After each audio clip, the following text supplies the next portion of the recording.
So, for today's video, nag-aayos na ako ng mga requirements kasi enrollment na.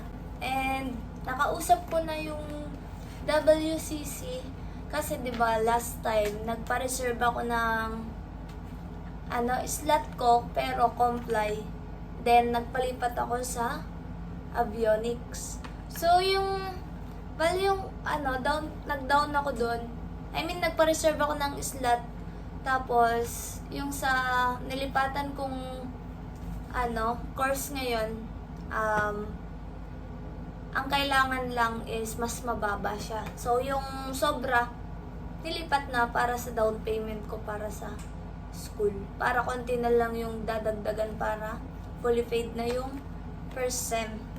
And tumawag ako sa school and nag-send sila sa akin ng ito. Wait. 1 hour later. So, yun. So, tumawag ako sa school and nag-send sila nito. Ito. Ito yung affidavit of agreement. Sabi, fill up daw namin to, tapos isi-send namin ulit sa kanila para ma-confirm.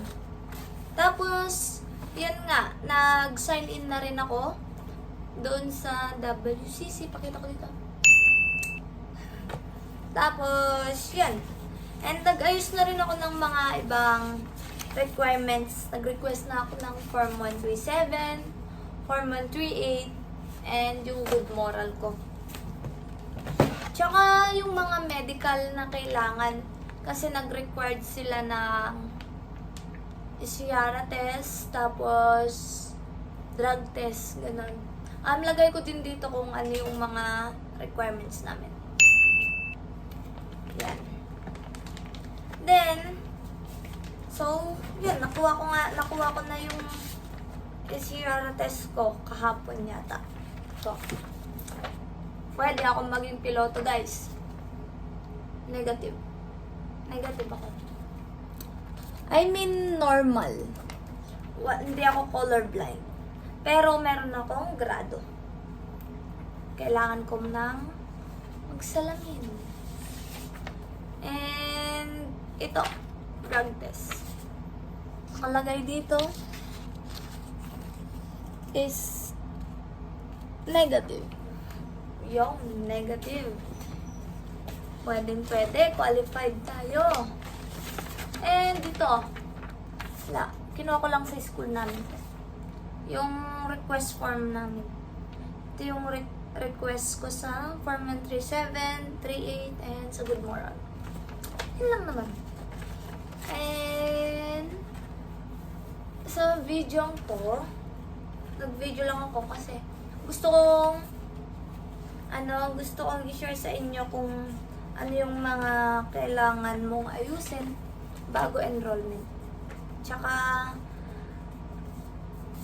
hindi na ako nakapag-video pala nung time na kumuha ako ng nagpa-medical ako. Kasi nakalimutan ko. Yun. Tapos siguro, pag nakuha ko yung mga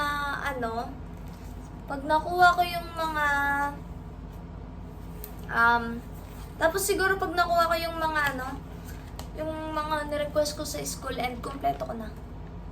Ipapakita ko lang din. Kasi, tomorrow is my graduation day. Siguro, sasali ko na din dito sa video to yun. Bukas. And ano pa ba? So, kung sa mga nagtatanong kung saan ako mag-aaral ako sa WCC Binalonan. Kukuha ako ng BS Avionics. And mag-take ako nung yung flexi program nila. Kahit anong course na gusto mo doon, basta aviation related at meron sila, pwede kang magpalipad. At saka, kung bakit hindi ko tinuloy yung comply kasi hindi kami ganoon kayaman.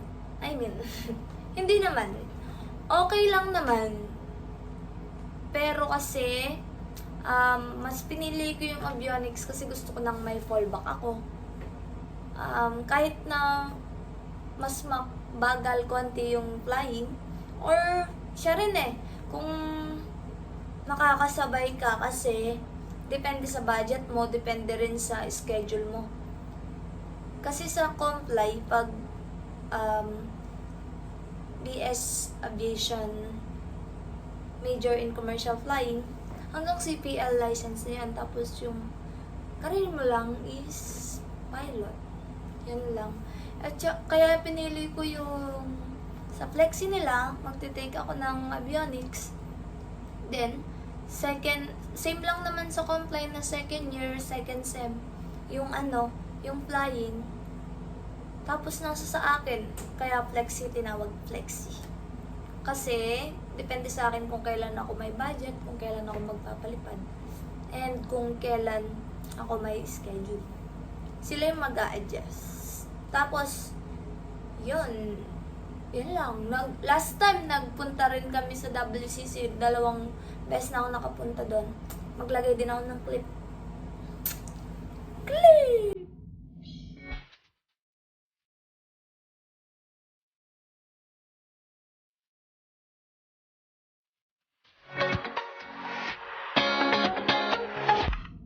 Yun.